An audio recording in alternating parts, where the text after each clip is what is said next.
आता बातमी आहे नागपुरातून। नागपुरात थंडी काहीशी कमी झालेली आहे। आठवडाभर ढगाळ वातावरण राहणार असल्याचा अंदाज आहे। तर काही ठिकाणी तुरळक आणि किरकोळ पाऊस येण्याचा अंदाज हवामान खात्याकडून वर्तवण्यात आलाय।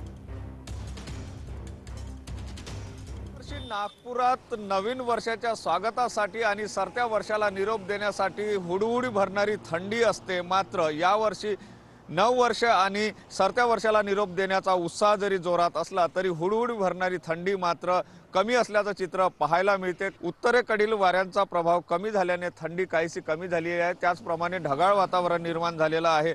हे अशा प्रकारचे वातावरण निर्माण झाले असल्याने रात्रीचा जो पारा आहे तो काहीसा जरी वाढलेला असला तरी पण दिवसा मात्र पारा अधिक असल्याने जवळपास 30 अंशाच्या जवळपास असल्याने तापमानात जी आहे ती वाढ झाल्याचं चित्र पाहायला मिळते। त्यामुळे हुडहुडी भरणारी थंडी या काळामध्ये असायला पाहिजे ती दरवर्षी राहते, ती यावर्षी नसल्याचं चित्र आपल्याला पाहायला मिळते। आणि नागपूरकर नवीन वर्षाच्या स्वागताचा जल्लोषात स्वागत करणार आहे। मात्र हुडहुडी भरणारी थंडी यावर्षी गायब असल्याने एक हुडहुडी भरणाऱ्या थंडीमध्ये जो उत्साह असतो तो उत्साह कुठेतरी कमी होण्याची शक्यता दिसून येत आहे।